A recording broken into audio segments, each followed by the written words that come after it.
Testing. Okay, everybody, we'll be starting shortly. If there are any continuances, if there are any continuance requests, feel free to come down into this aisle right over here, the very first aisle. Additionally, we will be moving fast, so anyone who is one of the first cases can start to get ready to come down to sit here in the middle section, right here by the court reporter. So we will be starting shortly. Thank you for filling out those appearance forms.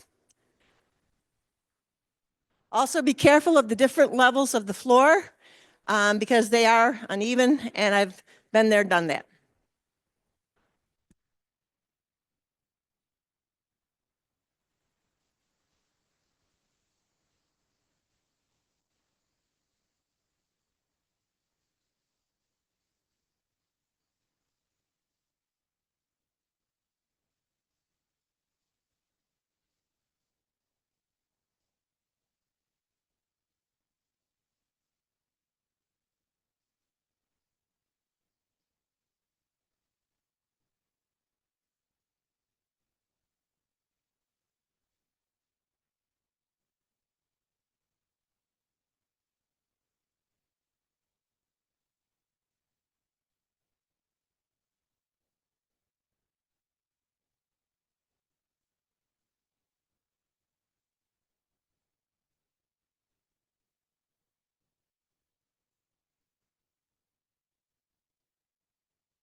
All right, good morning, everyone. Welcome to the April 18, 2025 meeting of the Zoning Board of Appeals. My name is Brian Sanchez, and I am the chairman of the ZBA. With me today are Commissioners Staley and Soto to my right, and Commissioners Rao and Schiller to my left. So let's get started. I'd like to call this meeting of the Zoning Board of Appeals to order. First, I do hereby designate alternate Vaishali Rao to sit as a commissioner at today's meeting. Welcome, Commissioner Rao. Next, I will take a roll call vote to establish quorum. Commissioner Staley. Yes. Commissioner Soto. Here. Commissioner Rao. Here. Commissioner Schiller. Here. I am present. Quorum is established.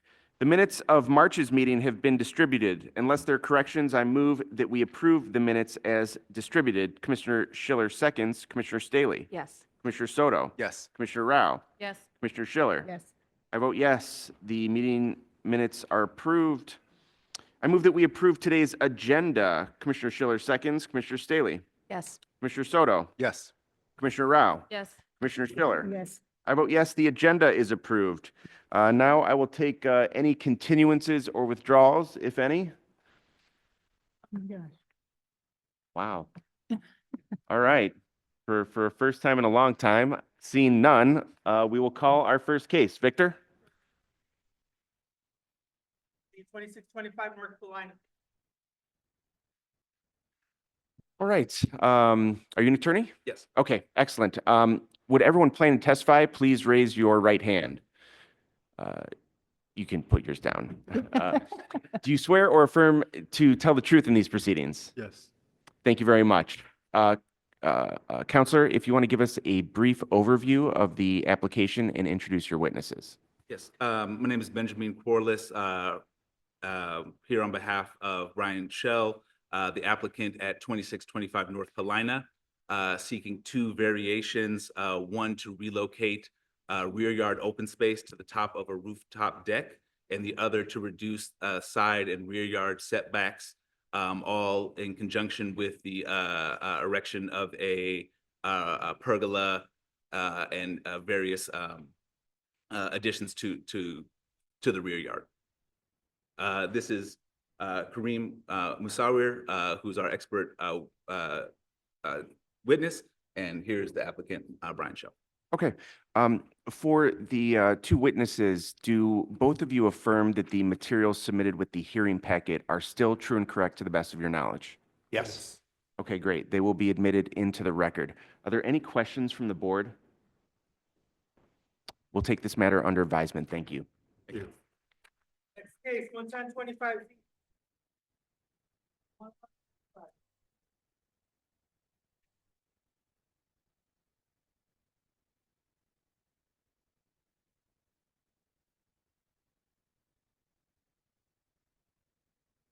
Okay. 11225 Z, 21 North Neola, at 11325.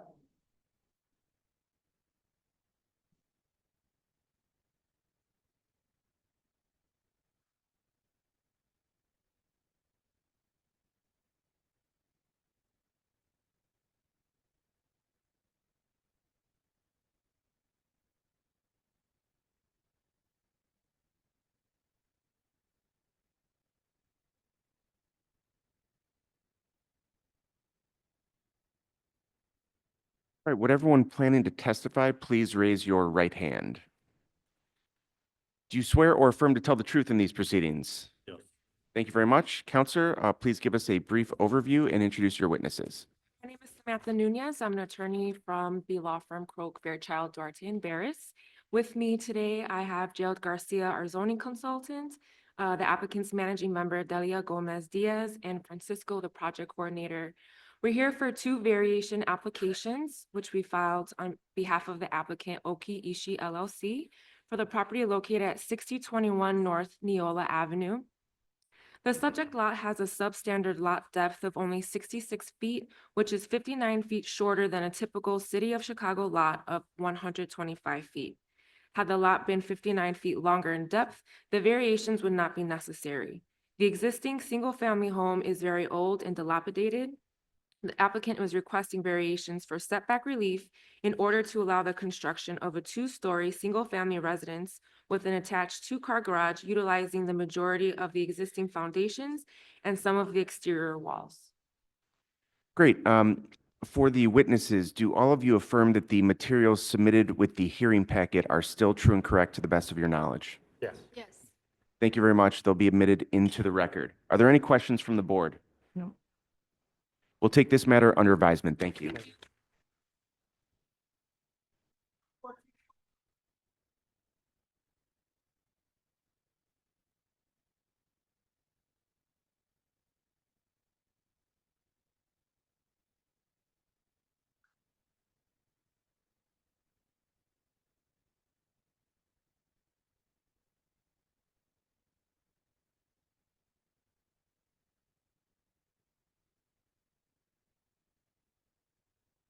Good.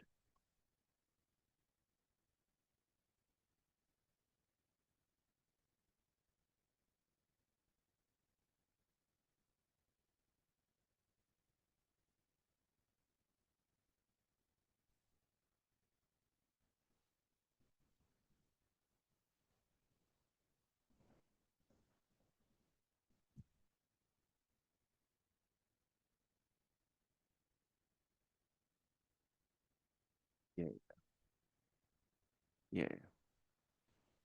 Yeah.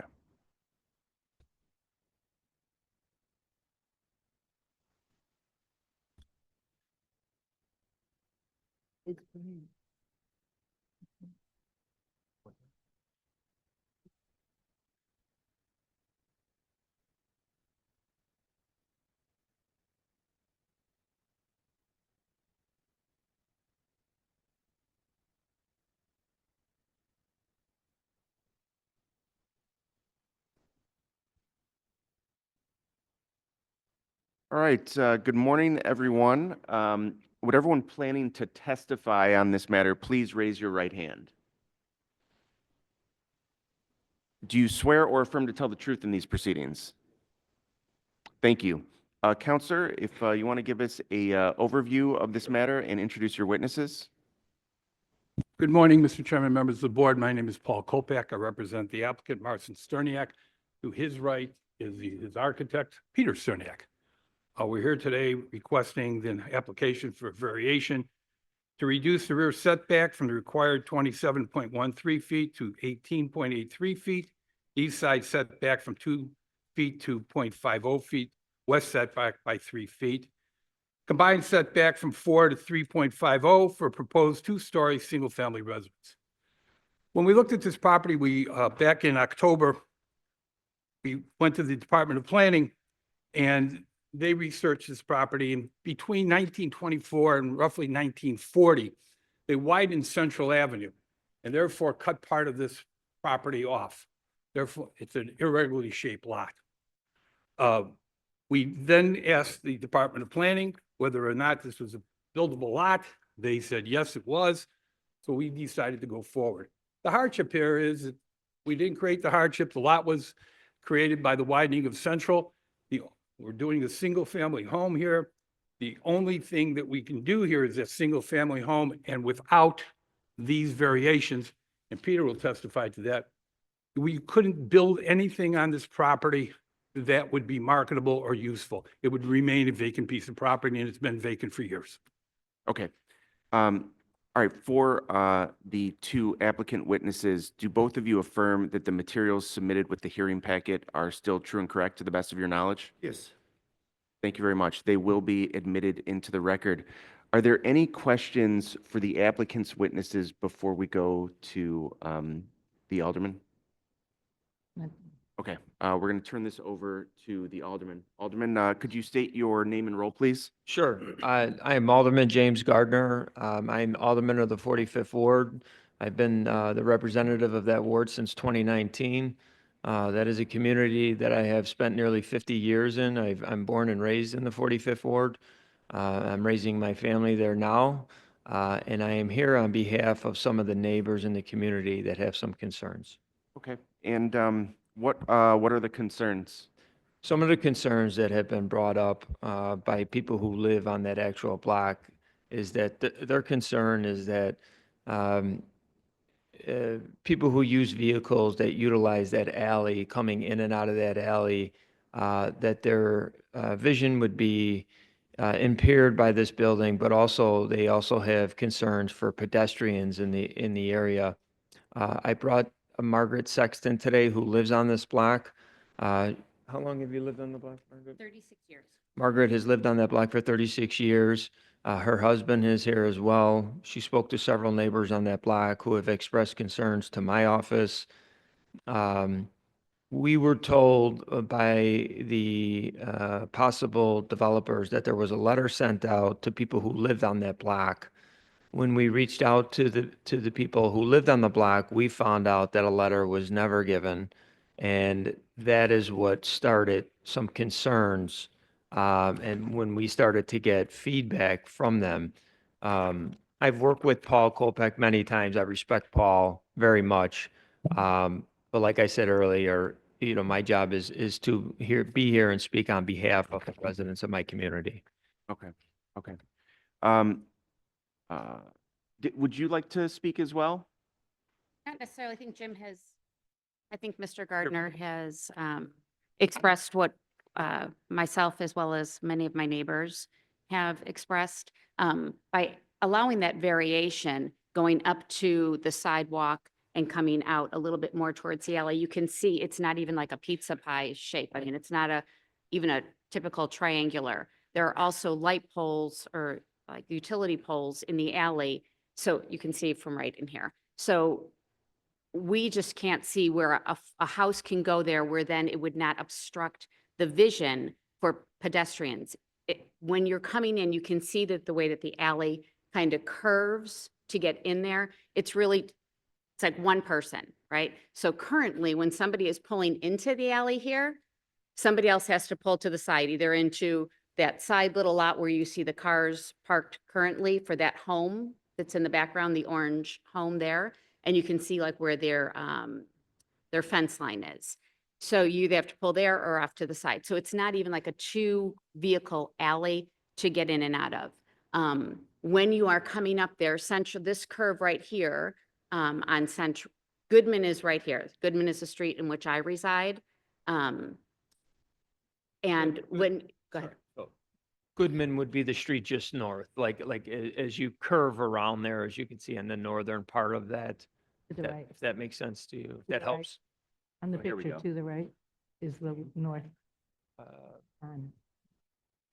Okay, you see where the lot is? It's curving. So Central truly just, Central is, or I'm sorry, Goodman is 2 blocks long in Chicago. Goes from Major up to Edmonds, but in there it makes a curve. So where this lot is the curve, and you can see the shape of the lot there. Again, our concern is having a variance going all the way up to the sidewalk. Now you've obstructed the vision for people coming in and out of that alley. The reason that alley is so heavily populated is simply because on Goodman from 5661, which is where we reside, all the way going to Central where this vacant lot is, there is no parking. Okay, so we have to use our garages. The alley is used as well as it's used on both sides of Central and on, or Goodman rather, and onto Higgins, simply because of the number of buildings that are already there. So again, it's a very heavily populated alley, and it would obstruct the view for pedestrians. We're right by Jefferson Park L. Many people are walking back and forth to the L as well as to the metro station. And it's difficult to see not only pedestrians, but bikers, you know, people that are on their bikes. So that's our major concern. And just for the record, can you give us your name and your address? Yes, Margaret Sexton, Sexton, 5661 West Goodman Street. Thank you. Thank you. Are there any questions for the alderman or the, okay, go ahead. Just a quick question. Sure. Did I understand you right? Is the lot currently being used for parking? Just where the alley is, see where that black vehicle is? Yeah. That's, I believe that belongs to the people that are in the orange. And then it looks like there would be like 1 or 2 slots that would, that's the wider angle of this particular lot that's in question. So right there, you can see, and a lot of times, I don't know if the owners rent it out or whatever the case is, but that's where there's 2 parking places. So again, if the house is built and the variance comes towards where the parking is, as well as all the way to the sidewalk, you're really obstructing the view for people that are driving in and out of that alley. I think that previous picture that you just showed is the most telling. One. Yes, when you're coming out of the alley onto Central, which is obviously a busy street, you know, you're trying to look north, and obviously you want to look southbound, depending upon what direction you are going. But that would give you basically a good idea of the challenges that would exist for somebody coming in or out of that alley. Any other questions for any of the objectors? I have Go one. ahead. Well, I just am curious, since it was raised that this was a piece of property that the opinion of the owners apparently is that nothing else could be put there. So you're the alderman of the ward. What would be, what do you think is the best possible use for this piece of property? I usually operate in confronting the problem at hand. And the problem at hand is that this particular proposal, and right now, I never tell a developer, I want this on this Right. property. I understand the individuals putting down the money, you know, have a vested interest, and I'm not trying to step in the way of these individuals of their investment. But also as the alderman, I'm trying to advocate for public safety, the safety of my residents, which I obviously hear from the Sexton family and some other residents on that block. I would never tell a developer, I want this on this Well, particular let me rephrase property. it. Sure. I appreciate that. So what do you think would be appropriate here, either in terms of what they're proposing or in terms of what anyone might come? What would be appropriate use of the land? Would it be a smaller building? Would it be something else? I don't know. Well, Would it be to as you leave can it the way it see, is? I mean, it's a very small parcel Right. of land right there. So I don't have the answer for you to say this would be beneficial. I think building anything is going to be challenging for the residents who utilize that alley. Mhm. And I am simply here to draw attention to that, to say, hey, we may want to take a look and listen to these residents' concerns before we just go ahead and allow this to happen. But as far as what is the perfect, I'm more than happy to sit down with these individuals and discuss that. I am open-minded, as I am open-minded to working with the residents to find out something that could be most palatable. Thank you. Any other questions for the objectors?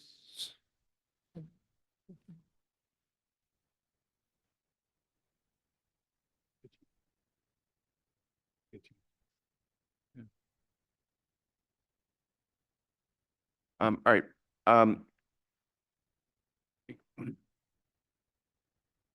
The question for the applicant, and for Counselor, have you had conversations with the alderman about potential uses of this? Yes. Okay, We had a meeting a number of months ago and we proposed a two-flat. Community rejected it out of hand. We then went back on April 8th of this year with the advisory council, showed exactly the same plans with a single-family home. The issue of the sight lines was discussed for about 20 minutes in that meeting. We had unanimous support from the advisory board for this project. This is the first we've heard from anybody that there was an objection to this project. And I certainly, Peter explained to the advisory board the issue that was brought up today about the parking. And again, that was the contention for the whole meeting. What about the site? By the end of the meeting, we had unanimous support from that board. okay. Is that alley, is that one-way or two-way? The two-way Peter, 14-foot alley. state your name, please. Peter Sterniak, I'm the architect and brother of the owner. Okay, Um, I'll move the mic. oh, to I'm sorry, Carlos. Peter Sterniak, I'm the architect for the project. So this alley is a two-way alley. It's 14 feet wide public alley. I was aware of the fact how it comes into the sidewalk, that this is the reason we don't propose any garages. It's an open parking. It's going to be, Mr. Chairman, I don't want to interrupt, but I think if we could go to that drawing that shows the two cars, I think but that's the issue. And then it doesn't. You're talking about the photo that shows Yes. the two cars? Can it we go shows back the to two that? Cars there, and I think that would make it easier for everybody. we have two cars shown Not on the here. drawing. Peter. Yeah, There's a, The photo. The photo. that's it. Yeah. Thank you, Mr. Chairman. So if we get to build this building, the building would be where the grass is and where this gravel parking now is. It would remain an open space and two-car parking. So when there is a car parked closer to the sidewalk, which it could be parked there now as well, it would not create more invisibility than it does now. It would. I'm not building a garage, I'm not building a wall, I'm not designing anything that would obstruct the view. There's 22 feet and a half, I believe, dimension from the alley to the building. And it's in landscape ordinance, I believe there is the side triangle for commercial buildings, for banks, for drive-throughs is like 15 feet, if I'm not mistaken. If it's 20, correct me if I'm wrong, but I have more than that. I have more than commercial properties. Is this alley this heavily traffic? I don't know. I'm there pretty often. It's a typical alley. And Paul, to correct the statement, you mailed the letters to all the neighbors. What is it, 300 feet or 250? Mail the letter to all, we gave the record. I don't have the tax record because you send it to the people who are on the Owners. tax record. Yes. Now, I don't know if the tax record is there or not. We sent the application there. We did have two community meetings on this file. Again, this was the issue on the second one. First one, they categorically denied a two-flat. And Yes. then we got a unanimous agreement. And the issue of the visibility was brought up at the meeting, and we explained it. I'm not making it any worse. Providing 22 feet and a half to the building. It's Point of clarification, Yeah, The, I have a question, before your clarification, I have a question. Sure. Were you present at either of those community meetings that they're talking about? Sure, yes. Tell us I- about them. I was, sure. And they are correct. We did have two meetings. We did, and we were told at the meeting that letters were sent out to the neighbors in the community that lived on that block. And they said that they didn't receive any type of negative feedback. In fact, that they received positive feedback. So that was my understanding in the meeting. We met with Jefferson Park Neighborhood Association. They heard the plans. And from our understanding during that meeting, that in our office did not get any phone calls regarding the letter that they said that was sent out. But when we sent out the letter to say, hey, we're just making sure that you guys received the letter from the proposal that is being built here at 4950, they said they never received a letter. And then that's when they started to give me their feedback and their concerns. And that's what was most troubling. Okay. So, I'm sorry, what was your name again? Margaret Sexton? Margaret Sexton. Yes, Ms. Sexton. You were not present at either of the community meetings? I was not made aware of the meetings. There was a sign that was there posted. And when that sign was posted, it said, I believe it said something to the effect that then there would be a community meeting. This was just like a notification of that there was that they wanted to have the variance or whatever was stated on it. So just for a point of clarification as well. So when we say community meeting, this is, Go ahead. when we say community meeting, that involves like the community group in that area, right? And this is where it gets in a little bit of the weeds of every ward kind of handles zoning or variances differently.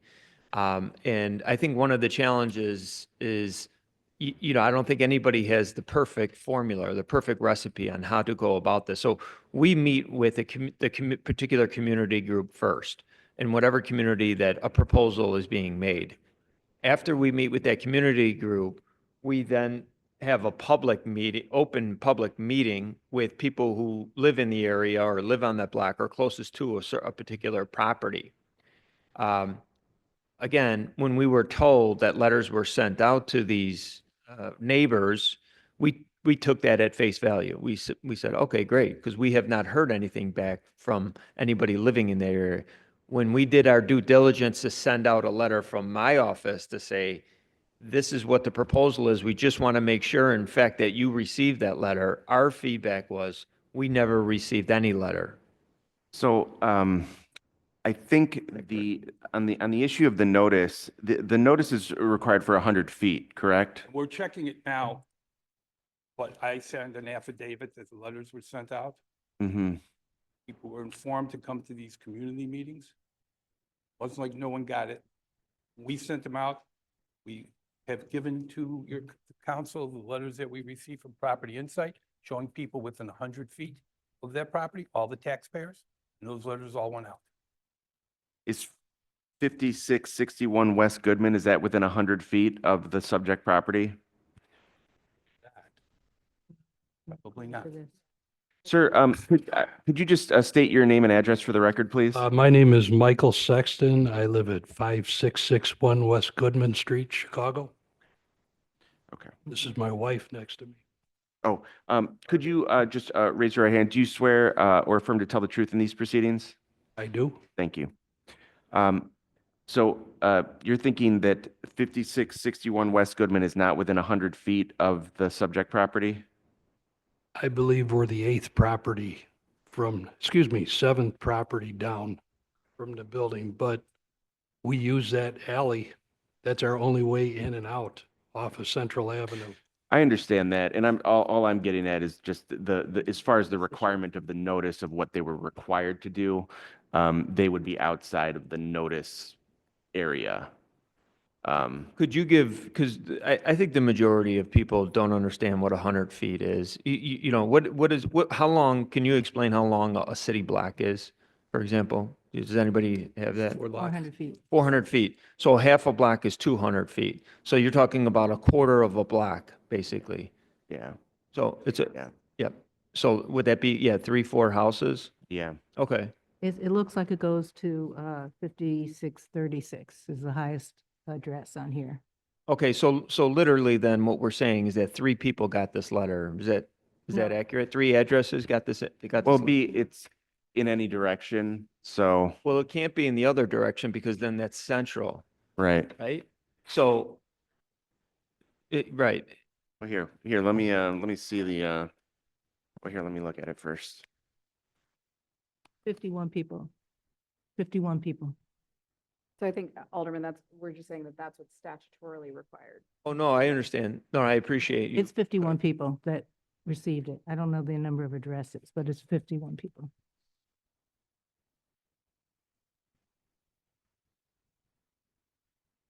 Yeah. I just added it. And also the clarification that the counselor made that they go to the tax holder, the taxpayer. So if, for example, there's properties that are being rented, they won't necessarily go to the renter. But I don't know what the composition of owners versus Understood. renters are Yeah. in that area. Sure. No, they go to, yeah.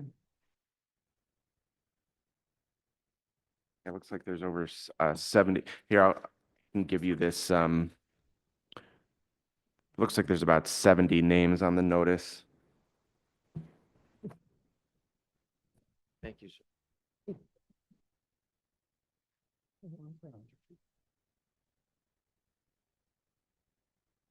Go ahead. Okay, I have a question, the applicant. Is this going to be a house that you're building for your own family or is it for sale? Sale. For sale? For sale.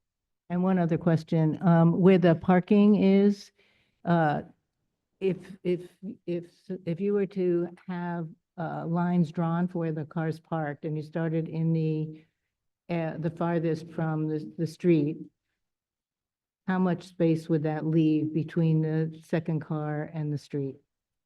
There are 2 parking spaces, is that correct? There's proposed 2 parking spaces, correct? Okay, so if the 2 parking spaces were lined, so they were delineated where they were, and they started at the farthest space from the street, how much space would be between the second space and second car parking space and the street? If you don't mind, could we look at the site plan, please? Because the spaces are actually they're parked together in the photo, but if you look at the site plan, there's one parking on the left, one on the right, with the open space in the middle, serving as a yard that's required by zoning, and it's a useful thing to have in a home. So this car is parked. One car is on the left, one is on the right. If we look from the alley. It's a wider spot because it's not a rectangular space, but it's I think that's the issue they're having. it's at the property line. And then there is some distance, if we look at the site plan closer, there is a distance between the actual property line and the sidewalk. I forgot if it's 1.5 feet, but it's somewhere in that regard, yeah. So, if I'm driving down this alley, which I did, and I come close, I would still see 22 feet of pedestrians. There shouldn't be bikers on the sidewalks, but sometimes there are. But there is no obstruction in terms of fencing or it's only. But there parking could be of spaces. a car. I There think that's could be the a issue. car which the cars have been parked there for Mhm. decades. It's always been rented, and if it wasn't rented, it's neighbors sometimes just kind of sneak in and park there. And, it's kind of hard to stop that. So it's just, it's not fenced or anything, so it's open and it's gravel, so it looks like, parking space. People use it sometimes, yeah. I have a question Yes. for the applicant's witnesses. Is there, because I saw in your submission that the claim is being made that, if this isn't granted, then this lot is basically unbuildable. Useless, yeah. And tell us more about, are you telling us that without this particular variation that you're going for, that this lot is not buildable if we don't grant it? Well, the lot is buildable, it's just, it needs a setback, so could we make the setbacks smaller. I mean, that's a fairly small home. It's about 800 square feet per floor. I think it's much needed product nowadays in this crazy market of housing that's not affordable. This house can be a great home for many potential buyers if we can sell it. Maybe my brother moves in, maybe I move in. I mean, we can hopefully sell it, but yeah, what else could we do on it? I've kind of exhausted my ideas as an architect. I think it's a fine home. I could see myself living in there. My kids are growing out of my house. It's a good location, decent sized home. Could it be smaller? Could it be, maybe, but for the record, it's a buildable lot because it was ruined by building Central actually in the 1920s. So it is a buildable lot. It's just, given the shape, the setbacks are hard to meet. And we're not, I mean, we are off, but it's not uncommon to have a 1 foot setback or 3 foot setback or buildings on property line on corners in any zoning. We see them everywhere. It's not uncommon what we're asking for. Our rear setback, we're reducing it. There is a line there. I forgot the dimension, but I think we're reducing it from 22 or 3 feet to 18 and a half. Correct. It's a reduction, but we're not asking for zero. We're not asking to block this alley or block the views or anything. What we're asking, I believe, is within reason for this particular lot. It's not an easy lot. I like challenges as an architect, but this is, I spent a lot of time on it, and I'm willing to listen to ideas. If someone has a better idea, I'm willing to listen. This is what we proposed. And the community group, because it seems like there's a community group and a community, but the community group, they're like, it's fine, we like it, we approved it. I mean, that was a week ago. The neighbor, the immediate neighbor. Oh, the neighbors we've been talking to for years, and they've always been fine with, The adjacent neighbor? yes, yes. And they have plenty of their own land, and we're not affecting them, in fact, when we get a chance to build it, we'll fix their fence, we'll trim the bushes a little better, we'll make it more presentable when you stand on Central at the stop.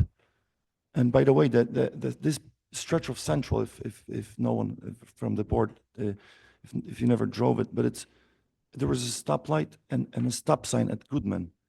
It's most of the times the traffic is either very slow or stopped. So it's not like you're pulling into Central where there is people going 40, 50 miles an hour. And the objectors could attest to it, if they're going 10 or 15, it's probably most. It's a very short block between the lights and the stop. You can't, and there's always some traffic. So it's not a very dangerous situation to leave this alley. There's very slow traffic. And I think I heard you say that from the alley to the edge of your proposed building, it's going to be 22 and a half feet? Yes. Okay. That's where the building is actually, if you notice on the drawings, it takes an angle of 90 degrees between the sidewalk to make that less acute. I don't want an acute angle. It's a right angle. That's why it's slanted to kind of help that visibility, help that transition into of that irregular shaped lot or the weird angle of the alley to the sidewalk. I kind of made it look like it's 90. When it's built, you drive, it's going to be 90. I think that helps. So the garage was out of the question. I don't think it would be a good idea to have a garage there, but a parking space. For the alderman and/or the sextons, do you think that 22 and a half feet from the alley to the building is not enough, that would make it unsafe? I mean, that seems like a lot of distance. Isn't your average car almost 20 foot long? I'm sorry? Isn't your average car almost 20 feet long? No. I mean, there is no room on the south end of that alley because you've got 2 telephone poles at each corner of that property. There's no place to turn around. There'll be no place for those people to even back out. And then when we have snow, how's anybody going to get through the alley?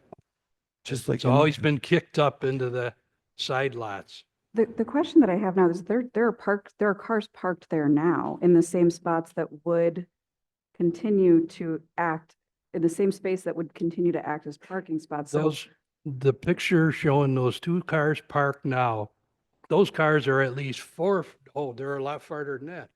Those are probably 6 to 8 foot back off the alley. these That's cars kind of are a 15 misleading panoramic view. No.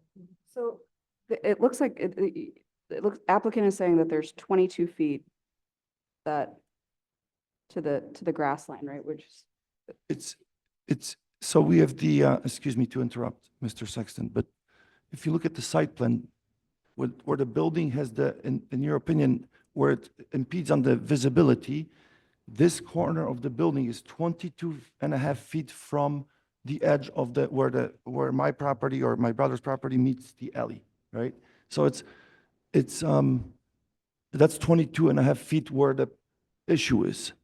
If we go where we reduce the setback, it's 18.6 or 18.5. Yeah. That's on the west portion of the alley where there is no issue with visibility. So I'm bringing a 22.5 where the issue of visibility is, where that angled car is parked. That's where the potential issue is, And just to clarify, the standard parking spot is 18 feet. 18 feet. And Eight- most eight- cars are 15 feet in the city of Chicago. There's no, I just looked up the CRV is 15.4. yes. Those two cars parked, excuse me, it's an Equinox and a Chrysler 300. They're not more than 15. And Equinox is maybe 14, 15 feet. Alderman Gardner, the thing that I'm struggling with right now is if we deny this application, that we're basically saying that the lot is unbuildable, but DPD and the city is saying this is a buildable lot.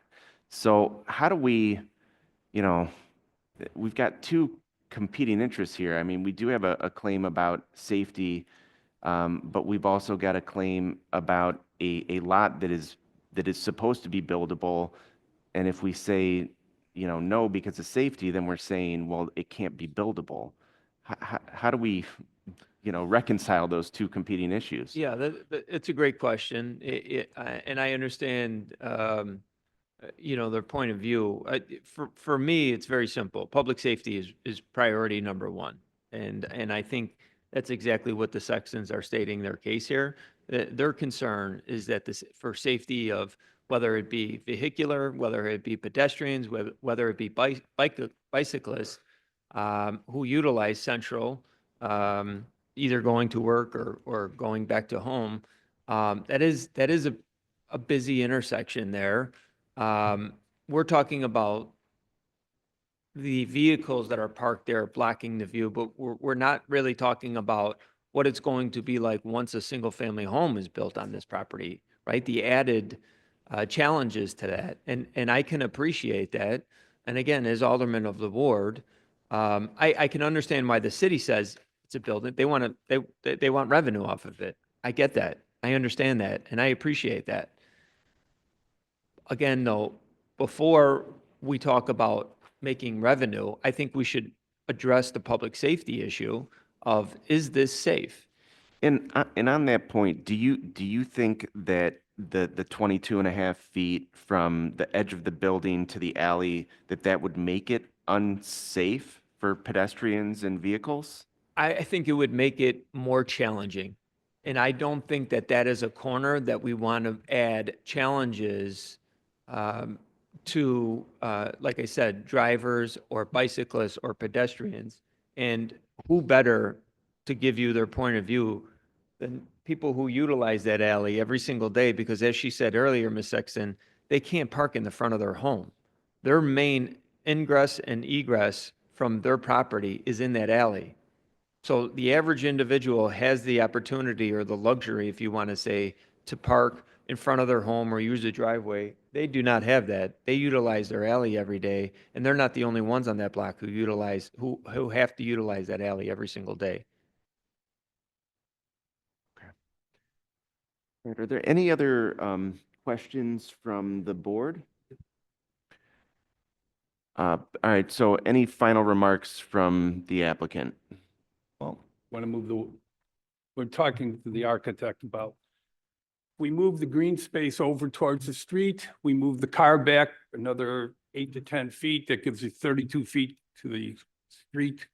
And that could be done, but then your green space is right on the sidewalk. I mean, but it makes it, we've seen a lot of these, and I'm sure you have more than I. But 22 feet to look out when the cars are going slow, as we mentioned, I drive that area all the time. There's a stop sign here, there's a light over here, everybody's going slow. It's not like it's a fast traffic. I mean, when we were in front of this board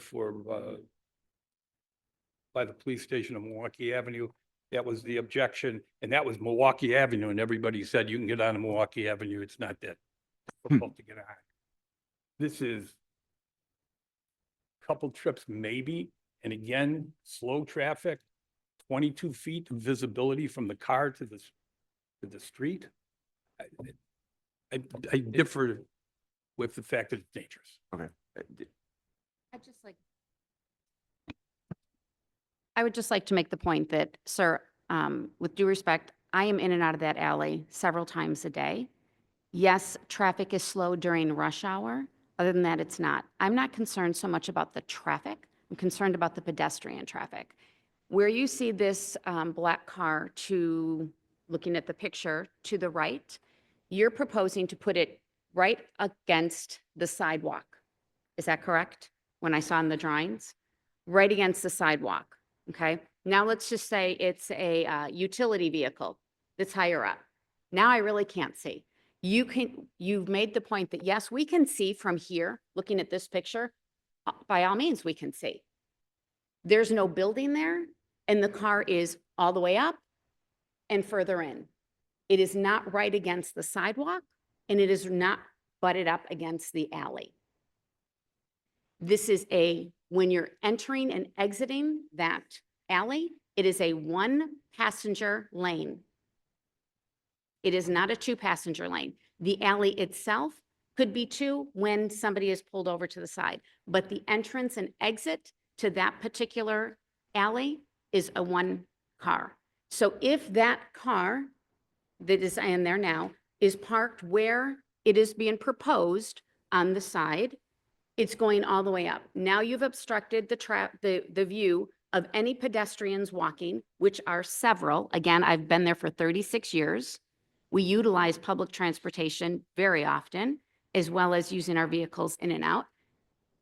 On the other side of the alley, this way here, it's already difficult because there's a fence, making it many times where kids on bicycles coming from the parks, we are right by Jefferson Park and Wilson Park. So families coming from the parks, walking, you're there, you can't see, you have to really come to a complete stop. So it's not about the traffic itself, it's about pedestrian safety. but that would be any sidewalk in Chicago. if I'm- Okay, any final questions from the board? All right, I want to thank everyone for coming in on this one. We are going to take it under advisement. Thank you.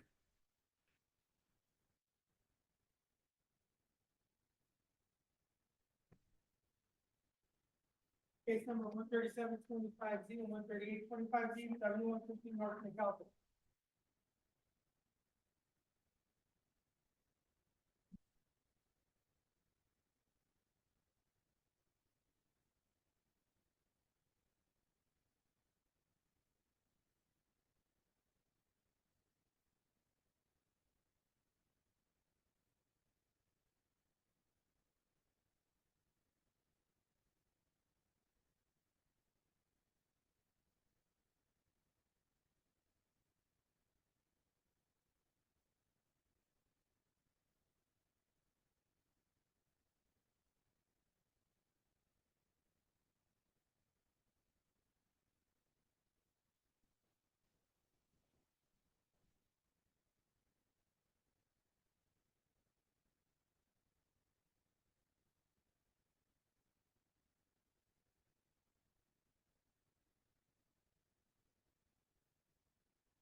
Alderman, are you here in support or objection of this matter? Oh, okay, okay. Okay, sir, could you state your name and address for the record, please? Vince Costas, and same address, 7150 North McAlpin. Okay. Please raise your right hand. Do you swear or affirm to tell the truth in these proceedings? I do. All right, thank you. All right, so tell us what brings you in here today? Can I just say it in my own words, or should I read this? Can I just say it in my own words? Yeah, go ahead. Okay, so we wanted to move the garage up from the middle of the yard next to the house. It's too big and we have these drainage problems. And doing that looks like we need a variance for the setback.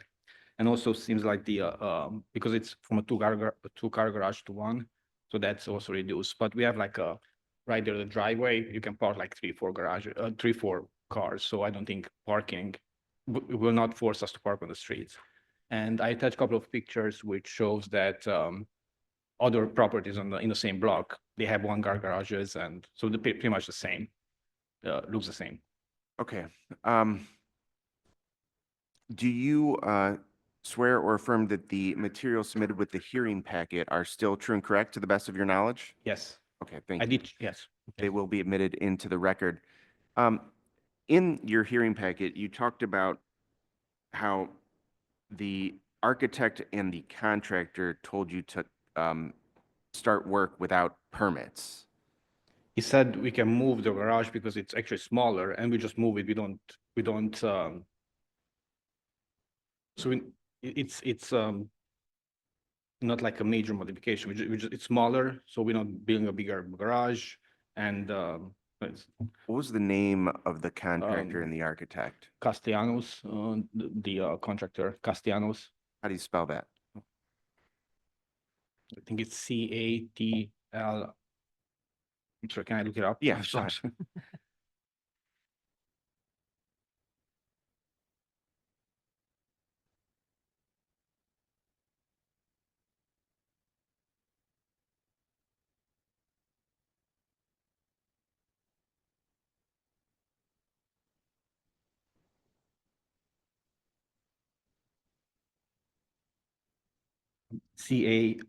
CASTELANOS, David.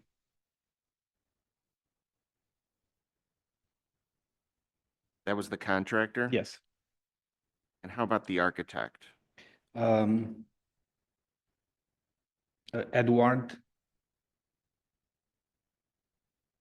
Liviano. Could you spell the last name? LIVIUN. Sorry. I'm sorry. It's a.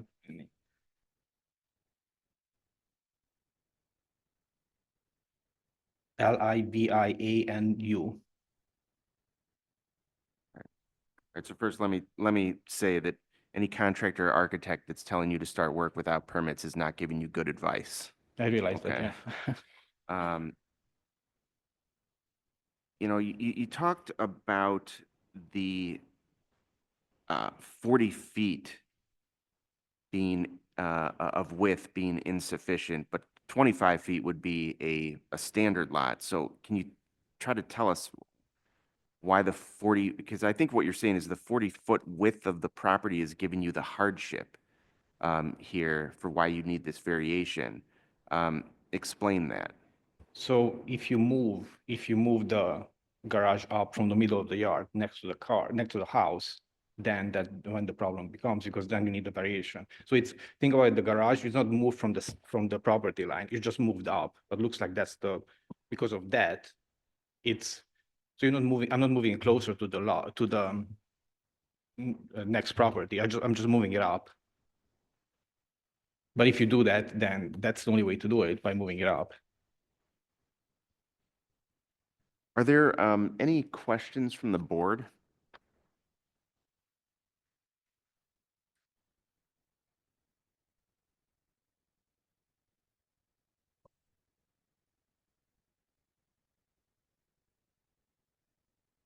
You don't have an alley, right? No, we don't have an alley. So the garage was right in the middle of the backyard. It was like just terrible located. Is the goal to move the garage further back? No, next to the house, Next to the house. attached to the house, but it's some other, I attached some pictures which Yeah. with I'm- other I'm properties have looking the same. Deciphering the pictures. Oh, sorry. So I was hoping to. No, I just attached some examples which shows other houses on the same block which have the same structure. They moved it, attached it. So all of these pictures are not your property? No, those are mine, but I attached some pictures as examples Oh, okay. from the, Oh, Homes that. yeah, so I just wanted to show some I just want you examples to that know. other houses are built the same way that I'm proposing. Okay. So, and this is our own house. We bought it like 2009, so it's not for resale, it's just for our, increase the backyard. okay. Okay. Okay. That's the reason why you're Yeah. going from, you're asking to go from 2 to 1. Yeah, because it was like a huge cement block and we always Right. had like drainage problems and always the water is like this much in the Okay. backyard. So this would increase like the green space in the backyard. Okay. Because it's just right in the middle of the, I think long time ago probably was an alley. So now they left the garage in the middle. So you have in the back like 15 feet and in the front, it's just terrible. Got it. So it's, you're trying to Yes. unify it a little bit more. Yes. Okay. Thank you. I understand now. Sorry. Okay. Any other questions for the applicant? Okay. Alderman Gardner, did you want to say anything on this matter? I would just like to say, I reached out to this individual a few days ago when we found out, like, he never came to the Alderman's office just to inform us of what was going on. So, fortunately, somebody on my staff kept me abreast and said, hey, there's something going to be going in front of the Zoning Board of Appeals. So I reached out to this individual to get his story. He said that individuals on that block were notified of the variance that he is requesting. I did not hear anything from residents in the area. Again, as we know from the last case that we were just here, when people say, we sent out letters, no, we didn't hear anything, and then, you can probably appreciate the challenges that are in an alderman's offices besides just zoning and variances. And then last minute things coming in saying, hey, by the way, this is going in front of the Zoning Board of Appeals on Friday. We were not informed. We wish we were informed. I will leave it at that. I did send out 19 letters. I think that was the requirement. And I think that also official letter was sent out to the neighbors. And I know they received them. I checked with a couple of them. And I did talk to them before we started this process. I talked to my next door neighbors. They had no objections, but I did, I'm not sure exactly how you verify it, but you can call around but I think besides my letter, the city also sends out letters, right? So I provided 19 labels to be sent out besides what I sent out. So I'm not sure how that, if that's an objection, I'm not sure how that didn't happen because it's not just my letter, the city letters too. And I know they received them, at least a few of them I asked the next door neighbors. Okay. And I see we have Mr. Blakemore here. Mr. Blakemore, will you please raise your right hand? Do you, do you swear or affirm to tell the truth in these proceedings? Okay, please put 2 minutes on the clock for Mr. Blakemore. Go ahead, sir. 2 minutes. Thank you, sir. I have listened many a year to this saga here with the Zoning Board of Appeal. I've listened to the applicant say that they have received information from one of their architects that they could do something that was according to standards.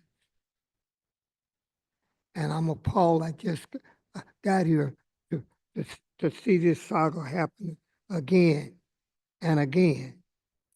So I think that this should be tabled until the alderman and the applicant get together because this is abusive. When you go to your architect and he tells you you can do something, perhaps I'm making a general statement and I hope everyone is listening. Perhaps you should go to the city first, all of y'all. that's listening to your architect or whoever's telling you that you can change this. First, I urge you, go to the city of Chicago and find out what is you can do and what you can't do. And that will stop some of this a mess that's going on in the city. There's no excuse that this case should be here now. It's a waste of public time and money on this applicant over here. It shouldn't be in here at all. Telling me, and listening is fundamental. And when I heard you say, my architect, my engineer. Thank you, sir. Okay, any other questions from the board? We will take this matter under advisement. Thank you.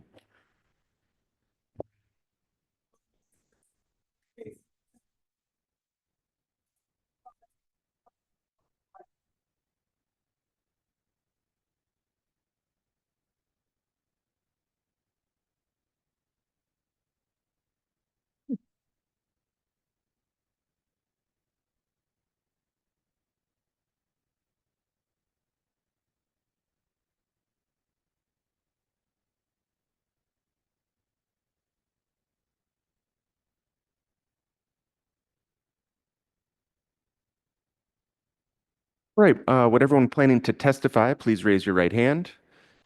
Do you swear or affirm to tell the truth in these proceedings? Thank you very much. Councilor Fatikas, please provide a brief overview and introduce your witnesses. Thank you. Nicholas Fatikas on behalf of the owner and applicant Osaka LLC. The applicant owns the property at 3530 North Paulina. The subject property measures 30 feet wide by 125 feet deep, and it's improved with an existing 3-story, 3-unit residential building. The property is currently supported by 2 surface parking spaces at the rear of the lot.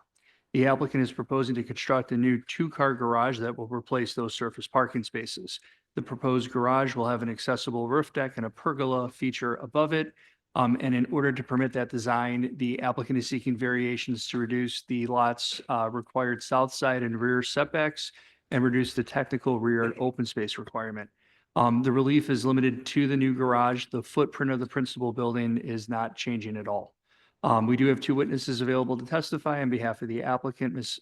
Felicia Marinisco, and our project architect, Laszlo Simovic. And with that, we'd be happy to answer any questions the board members have. Great.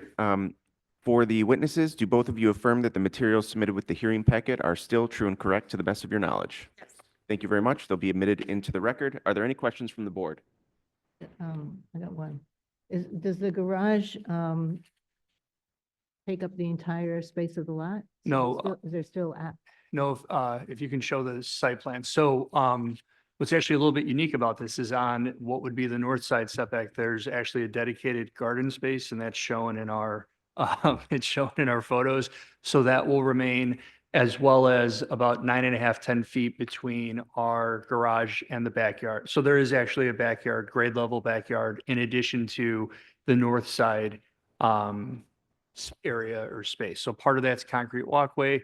And then just along the north side lot line is like about a 3.5-foot row of just garden area. So a little bit unique for a 3-flat. Okay, with that, we will take this under advisement. Thank you. Thank you. Thank you. Case 11525Z 2736 North Arlington.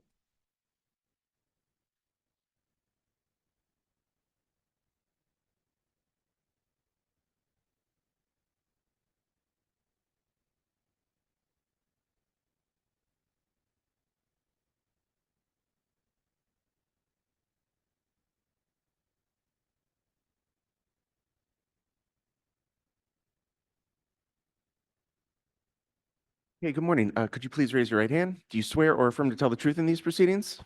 Thank you very much. Councilor Kolpak, please provide a brief overview and introduce your witness. Good afternoon, Mr. Chairman, members of the board. My name is Paul Kolpak. Today, the property at 2736 Normandy is improved to single-family residence. During the time that my client had a living, our partner in this building decided it would be a good idea to put up a pergola and a two-car carport. Used his friend to do this. My client is not a contractor, has never rehabbed a home. And he has subsequently, not in the picture. We found out about this, went to the neighbors, said to the neighbors, you know, we spent all this money to do that. And nobody complained while it was there. The city that came in and said it was not done with permits. We're here today requesting the variations to reduce the rear setback from the required 3511 inches to 0.42, a south side setback from 4 feet to 0.35 feet, north to be 30.49 feet, combined side yard setback to be 30.84. For the to legalize the two-car carport, the new pergola over the existing patio for the existing one-story single-family residence. The hardship here is my client didn't know anything about it. She assumed that her boyfriend at that point in time hired his buddy and they had permits. And there we are. So the ex-boyfriend wronged you in multiple ways. Okay. Do you affirm that the materials submitted with the hearing packet are still true and correct to the best of your knowledge? Thank I say you. yes. They will be admitted into the record. Are there any questions from the board? We will take this matter under advisement. Thank you. Very much. Next case. Mason.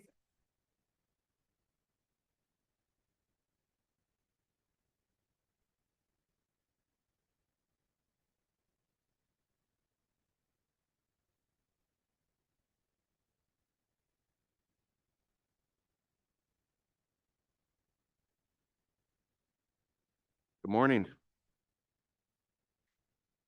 I'm Jordan Matches on behalf of Mason Property. Okay. For the two witnesses, please raise your right hand. Do both of you swear or affirm that the testimony you're about to give is will be true and correct to the best of your knowledge? Yes. Yes. Okay, thank you. Counselor, please proceed. Thank you so much. This is a little different than the last few cases. In this case, they did pull a permit. The building department did not acknowledge or send it to zoning. So after the building inspector came out to check on the roof, he said you could finish building it, but you need to go get zoning. So that's what we're here for. Right. So this was the one where you got the permits and then only later after you had started the work and were midway through, an He did the rough, inspector yeah. came out and said, actually, you need to go to zoning. But he said and wrote on the permit, you can continue to finish the build out so that it's not damaged by water and the rest. Okay. Go ahead and introduce your witnesses. Sure. I've got Cyrus Ravetna, who is the architect on this property, and Hector Soto, who is the owner and lives there with his wife and 4 kids. Okay. And do both of you affirm that the materials submitted with the hearing packet are still true and correct to the best of your knowledge? It is, yes. Okay, thank you. They'll be admitted into the record. Are there any questions from the board? We will take this matter under advisement. Thank you. Thanks so much. Thank you. Next case, 1725S, 1825Z, 301 South End.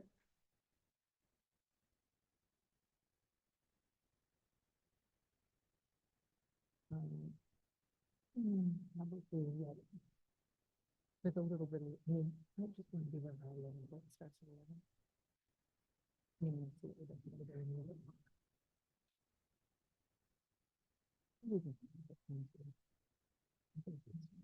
think so, because I don't know. I don't know. Let me get to it.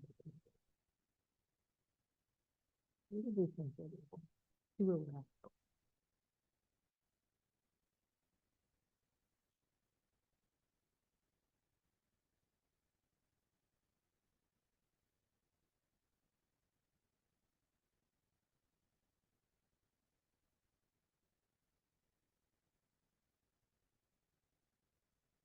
All right, good morning. Would everyone planning to testify, please raise your right hand? Do you swear or affirm to tell the truth in these proceedings? I do. I do. Thank you very much. Counselor, please provide a brief overview and introduce your witnesses. Sounds good. Good morning, Mr. Chairman and members of the board. My name is Emmanuel Byer. I'm an attorney at Shanbanks, Kenyon Schwartz, and for the applicant JAJ 53rd Inc. The applicant is seeking a special use and variation relief to establish a gas station and a convenience store at 5301 South Kenzie. The variation is necessitated because the lot is only 14,641 square feet. What's unique about this property is it has been used as a gas station since about 1980, but recently, about in 2021, discontinued the use, which is necessitating the new special use. Almost all of the improvements are existing, and so is the convenience store and the gas pumps and such. With me today is Jim Lucas, the applicant's representative, and Joe DeLisi, the project's architect. I would like to mention on record that there was a new letter of recommendation added that we do support and we have reviewed.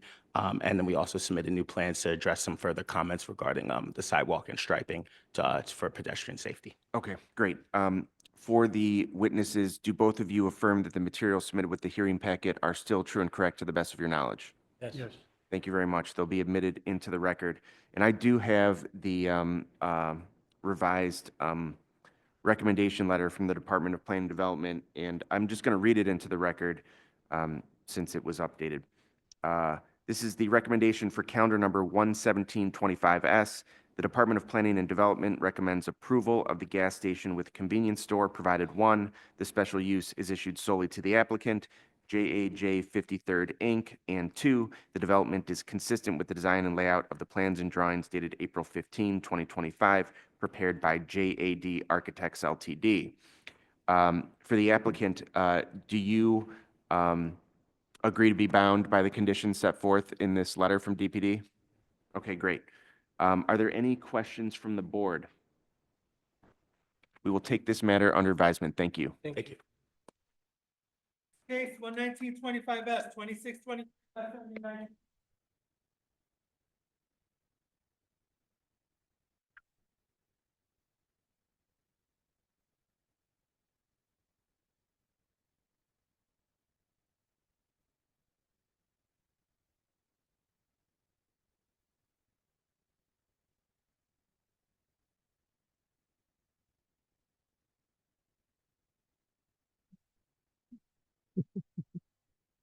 All right, would everyone planning to testify, please raise your right hand. Do you swear or affirm to tell the truth in these proceedings? Thank you very much. Sir, could you state your name and address, please? My name is Coco V. Petiku. My address is 3523 West 85th Street. Okay, and could you state your name and address, please? My name is Asile Pepe. The address 3523 West 85th Street. Okay, and you are here to open up a hair braiding salon? Correct. Okay. And do you affirm that the materials submitted with the hearing packet are still true and correct to the best of your knowledge? Yeah. Great. They will be admitted into the record. Are there any questions from the board? And I do have a recommendation from the Department of Planning and Development that recommends approval. Okay, with that, we will take this under advisement. Thank you. Thank you. Next case, 12025S, 3703 North Harlem.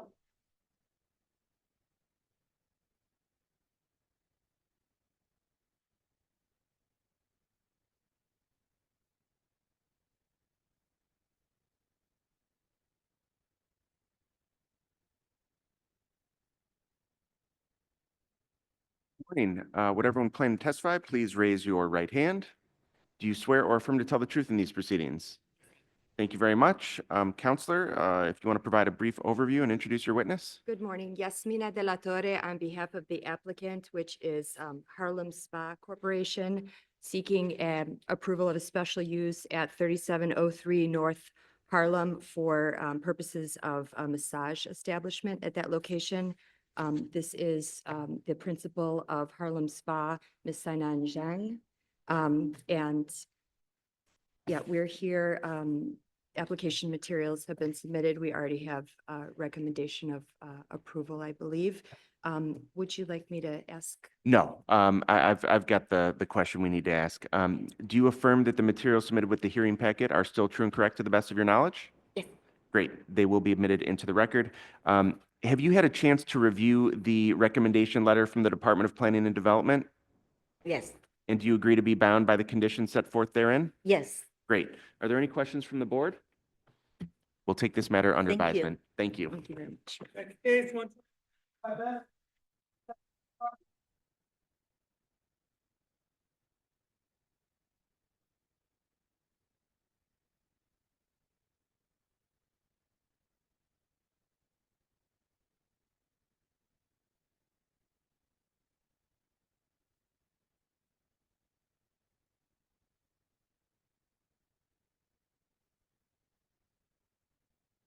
Would everyone planning to testify, please raise your right hand? Do you swear or affirm to tell the truth in these proceedings? Yes. Thank you very much. Are you an attorney or no? No. Okay. Could you state your name and address for the record, please? My home address, Sure. Shonda McFadden, 1129 Millbrook Drive. Okay, sir? Kenneth McFadden, 1129 Millbrook Drive. Okay. And you are here to open up a barber shop, correct? Correct. Okay. And do you affirm that the materials submitted with the hearing packet are still true and correct to the best of your knowledge? Yes. Great. And I do have a recommendation from the Department of Planning and Development that recommends approval of the proposed barber shop. Are there any questions from the board? We'll take this matter under advisement. Thank you. Thank you. Next case, 122.5S.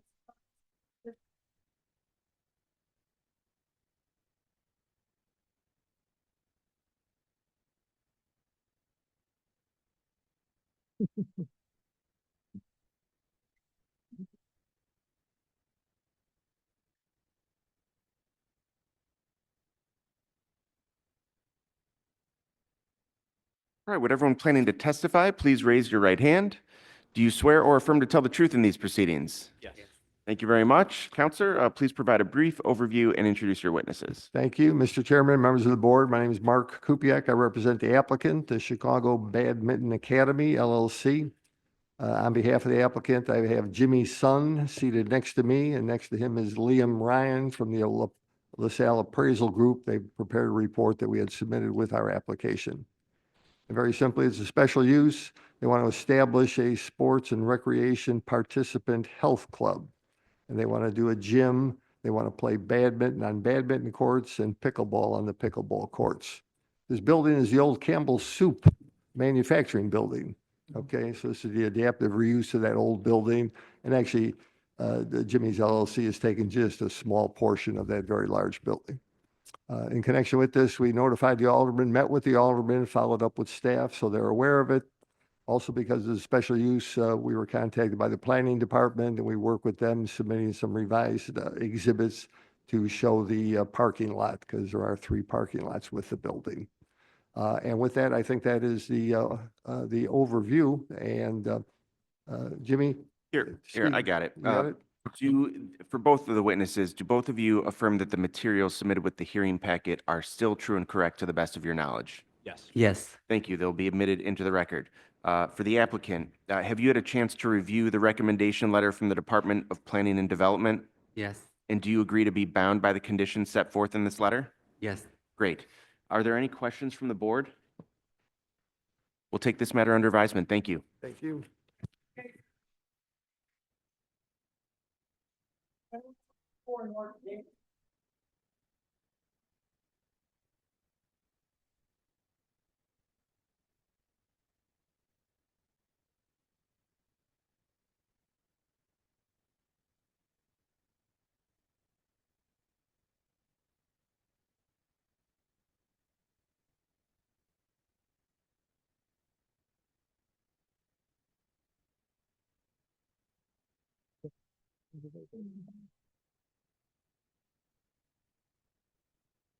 Okay, would everyone planning to testify, please raise your right hand? Do you swear or affirm to tell the truth in these proceedings? Thank you. Counselor, please provide a brief overview and introduce your witnesses. Yes, my name is Chris Considine. I'm here on behalf of the applicant Door 24 Wine LLC. I have here with me today Ms. Michelle Patrick, the owner of the applicant, and Mr. Mike Woolen of Price Appraisal, who prepared the expert report. Both are available for questioning. What we're up for today is, in fact, 2 special uses. One is to alter an existing liquor store, wine store, on the ground floor of an existing 2-floor mixed-use building. And then additionally, they are also seeking a special use to establish a tavern in the same existing operation. Okay. For the 2 witnesses, do both of you affirm that the materials submitted with the hearing packet are still true and correct to the best of your knowledge? Thank you very much. They'll be admitted into the record. For the applicant, I've got the recommendations for both calendars number 12325S and 12425S. Have you had a chance to review them?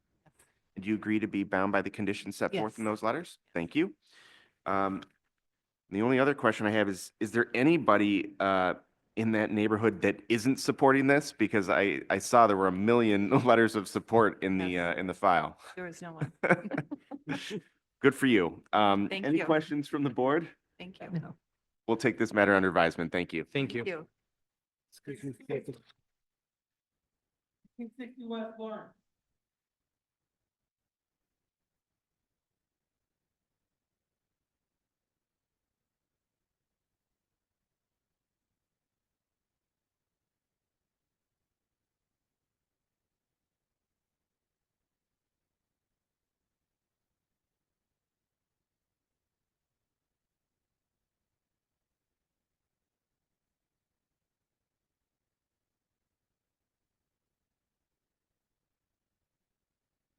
Morning.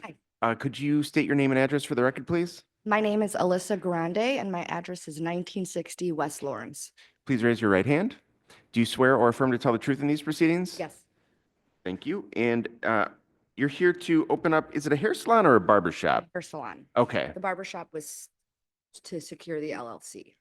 okay. Mhm. So, but the applicant is Big Wolf Barber Shop LLC. Mhm, Okay, yes. and that's correct? Yes. Okay. Do you affirm that the materials submitted with the hearing packet are still true and correct to the best of your knowledge? Yes, I also have obtained a floor plan from my architect that I would like to be made part of the record Okay. as an exhibit. Do you have it with you? Yes, I do.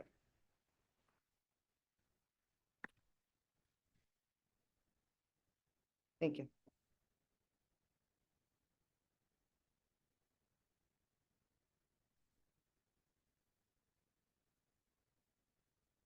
Okay, so for your floor plan, it looks like you've got, plan to have 5 chairs? Mhm.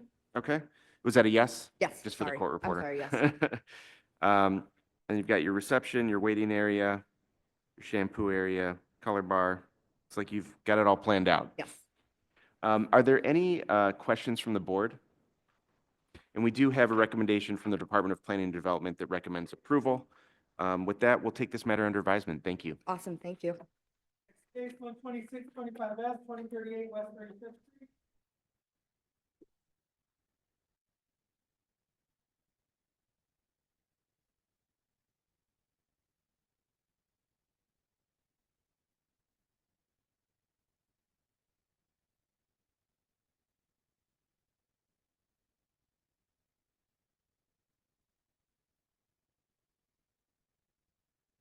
Right here. Good morning. Could you state your name and address for the record, please? Good morning. I am Santasia Parker. 2038 West 35th Street is my address that I'm hoping I can get my salon at. Okay, please raise your right hand. Do you swear or affirm to tell the truth in these proceedings? Yes, sir. Thank you very much. We do have the hearing packet for this matter. Do you Yes. affirm that the materials submitted with the hearing packet are still true and correct to the best of Yes, your knowledge? they are. Thank you. And we do have a recommendation from the department recommending approval of the proposed hair salon. Are there, I had a question.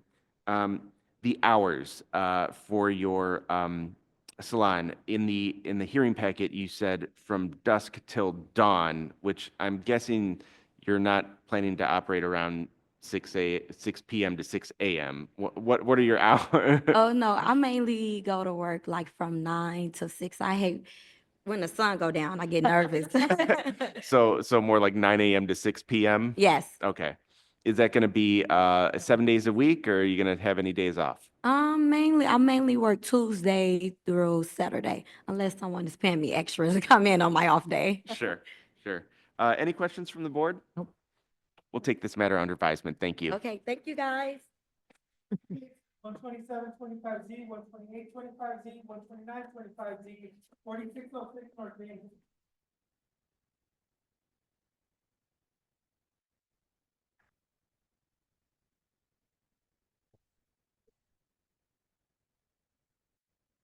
Good morning. Everyone.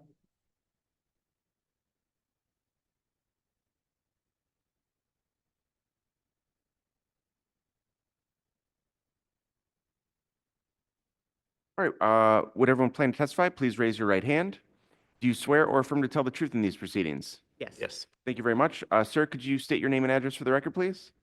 Brian Peterman, 4606 North Damon. Okay, and could you state your name and address for the record, please? Sure, Catherine Darnstad, architect of record for this project, 1006 South Michigan Avenue. Okay, great. And for either of you, tell us what brings you here today. Sure, this is, there's three variations in front of you. It's all dealing with the building it's a previous farmhouse that was built in 1896.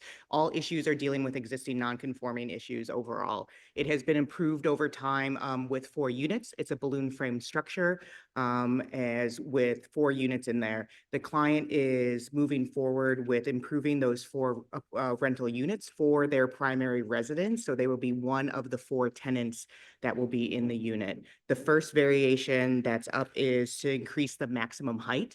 As we are duplexing the second floor units up into the attic, we are changing the pitch of the roof, which changes the legal height of the building. It does not increase the maximum height of the building, but the change in the roof pitch does change the technical height. So that's the first one. The second variation is to reduce the side yard setbacks. Those are existing conditions. Nothing we are doing is increasing the building footprint from what's already existing there. So that's just a given that we're working with. And then the third one is because we are expanding into the attic space, we are increasing the floor area, which is increasing the FAR floor area. It reads that we're adding 478 square feet of addition, which isn't necessarily correct. We're building on the existing footprint, but we are going over allowable FAR by 52 square feet. So we'll admit that. So it's a small amount. So those 3 are the 3 variations present. And do both of you affirm that the materials submitted with the hearing packet are still true and correct to the best of your knowledge? Yes. Great, they'll be admitted into the record. Are there any questions from the board? No. We'll take this matter under advisement. Thank you. Thank you. Case 13025D, 4906 North Whipple.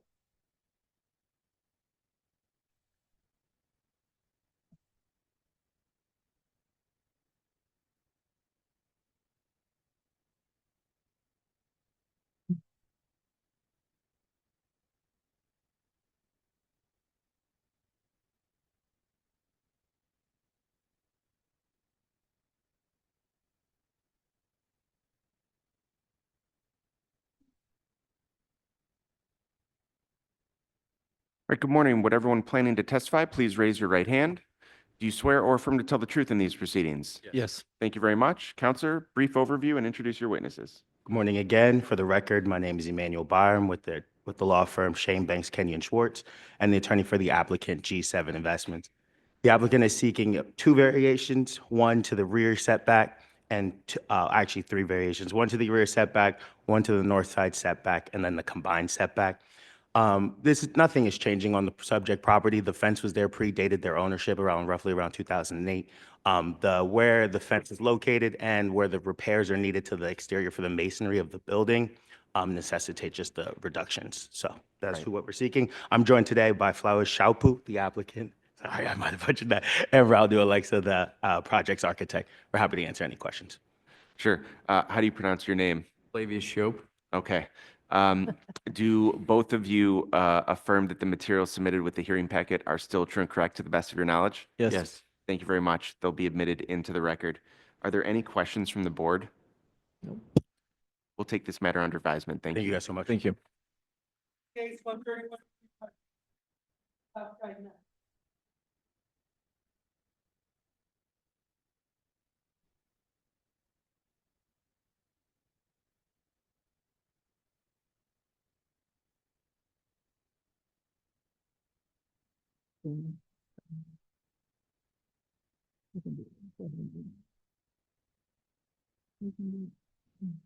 Sir, could you raise your right hand? Do you swear or affirm to tell the truth in these proceedings? I do. Thank you very much. Counselor Moore, please provide a brief overview and introduce your witness. Thank you very much. My name for the record is Tom Moore, and with me today is David Kadzai.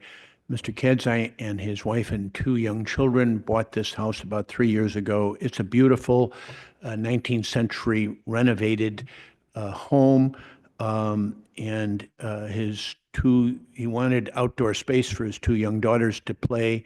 The neighborhood is improving, but he's nervous about them being out on the street. And there is a garage roof deck, but it needed some work.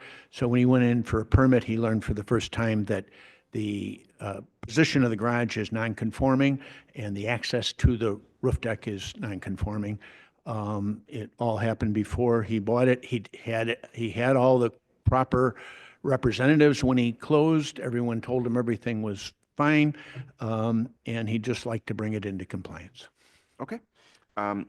Do you affirm that the materials submitted with the hearing packet are still true and correct to the best of your knowledge? Yes. Thank you very much. They'll be admitted into the record. Are there any questions from the board? Nope. Okay, seeing none, we will take this matter under advisement. Thank you. Thank you very much. Next case, 13225 S, 601 West Diversity Parkway. All right, Brian, we're moving right along. I think we can finish. All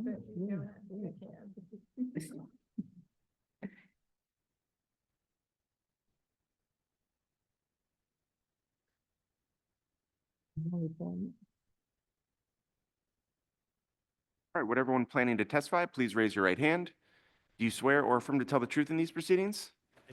Thank you very much. Counselor, please provide a brief overview and introduce your witnesses. Thank you. Good morning, Chair. Paul Shadle with the law firm of DLA Piper in Chicago, representing the applicant Validus Capital LLC in connection with applications for a special use to allow dwelling units on the ground floor and variations to facilitate the conversion of a long vacant 5-story former hotel building located at 601 West Diversey into a 40-unit multifamily building. With me today are Anthony Chadid, a principal with the applicant, Jason Jarrett with Okren Kissel Associates Planners, and Jay Keller from Space Architects. For the applicant's witnesses, do all of you affirm that the materials submitted with the hearing packet are still true and correct to the best of your knowledge? Yes. Thank you. They'll be admitted into the record.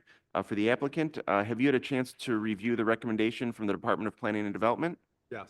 Do you agree to be bound by the conditions set forth in the letter? Yes. Thank you. And I see we have someone from Alderman Knudsen's office. Could you state your name and role, please? Ella Courier, I'm the Director of Zoning and Sustainable Urban Development for the 43rd Ward. And what brings you here today? I would like to testify on behalf of Alderman Knudsen for the project. Okay, go ahead. Right. So this is regarding the 3 applications for 601 West Diversey. The Alderman Knudsen strongly supports these applications because they're a way to boost housing and retail along the Diversey commercial corridor through the conversion of a building that reflects the character of our ward. The property, which was formerly the Inn at Lincoln Park, has seen multiple failed proposals over the years, and it's actually been inactive since the early 2000s. Our office has received ongoing complaints about the upkeep and safety of the building, so we're really encouraged to see a viable plan that preserves and revitalizes the existing structure. The proposed development does include retail use along Diversey frontage, as well as residential units along Lehman Place frontage on the ground floor. While ground floor residential is not typical in the zoning district, the proposed configuration respects both the commercial and residential context of this specific site. Additionally, 601 West Diversey is exceptionally well served by transit with nearby access to the CTA Brown line and then multiple high-frequency bus routes on Diversey, Clark, Broadway, and Halsted. This project will help address our ward's shrinking housing stock while activating a key commercial corridor for us. And for those reasons, Alderman Knudsen is in strong support of the approval of the special use application, as well as both of the requested variations. Thank you very much. Are there any questions from the board? I'd like to just say one thing. I just wanted to acknowledge that this was the longstanding home previously, before it closed down, of John Henry Damsky, who is a really important activist in the I always say it wrong, LGBTQ plus community. Thank you for that. Did not know. With that, we will take this matter under advisement. Thank you. Thank you. Thank you.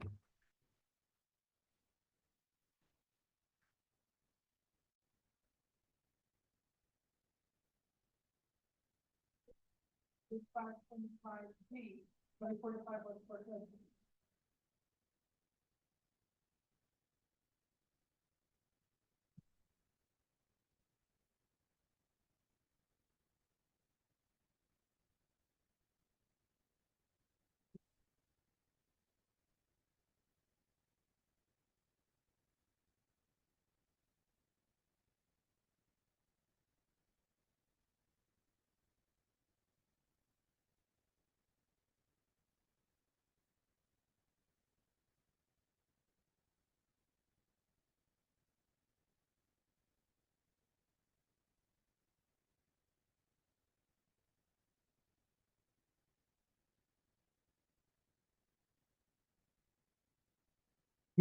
Okay, would everyone planning to testify please raise your right hand?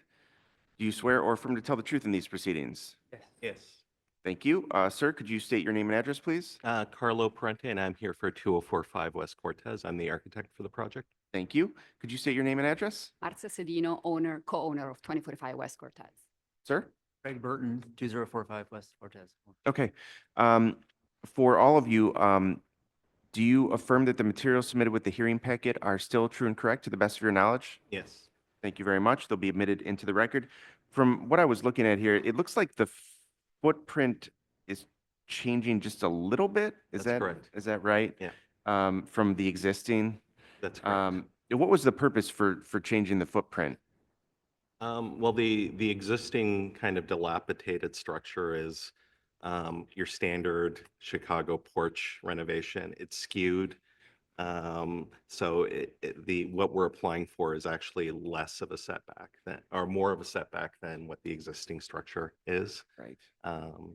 And it really just those extra few inches accommodate the proposed bedroom and primary bath in a more significant way and allow for proper stairs. Yeah. Got it.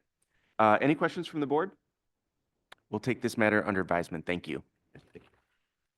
Next case, 13625 S, 5039, North David.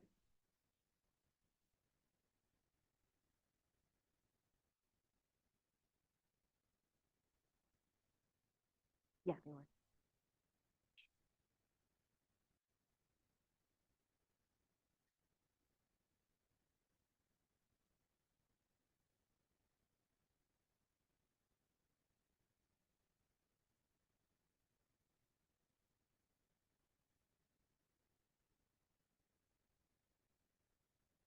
Good morning. Could you state your name and address for the record, please? Consuelo Tolson, And your address? 5239 North Amon Avenue, Chicago. Raise your right hand. Do you swear or affirm to tell the truth in these proceedings? Thank you. We do have the hearing packet for this matter. Do you affirm that the materials submitted with the hearing packet are still true and correct to the best of your knowledge? Yes. Thank you. They'll be admitted into the record. Are there any questions from the board? We'll take this matter under advisement. Thank you. Amazing. Cases. 13925 S, 145 Z, 1150 North Cicero.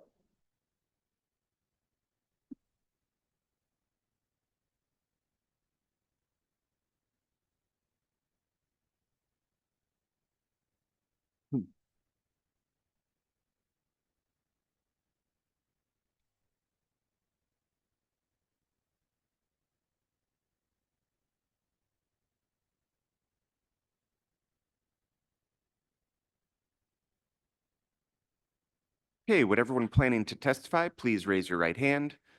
Do you swear or affirm to tell the truth in these proceedings? I do. Thank you very much. Counselor Moore, please provide a brief overview and introduce your witnesses. Thank you very much. My name for the record is Tom Moore. With me today are Panus Thackett, who's one of the three owners of this existing car wash and gas station, and his architect, Hamel Perawit, and our appraiser, Liam Ryan. This is an existing gas station and car wash. We were in front of you 3 years ago on a special use to expand some of the space because right now it really has very little working space and of the building itself.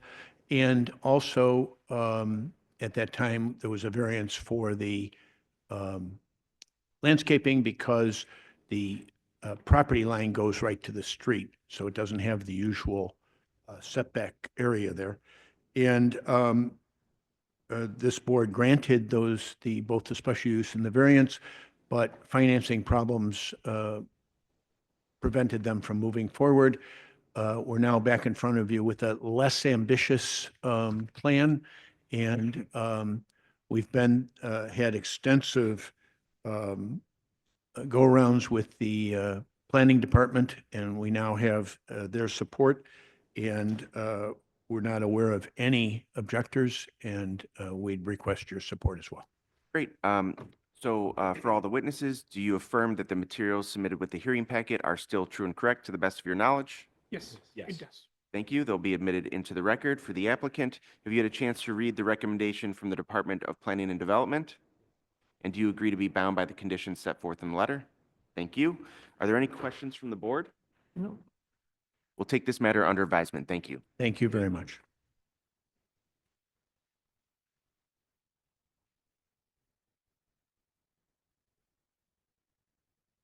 All right. I move that we convene into closed session pursuant to Section 2C4 of the Open Meetings Act for the purpose of considering the evidence and testimony presented in open session. Commissioner Schiller seconds. Commissioner Staley? Yes. Commissioner Soto? Yes. Commissioner Rao? Yes. Commissioner Schiller? I vote yes, we're in closed session.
Okay.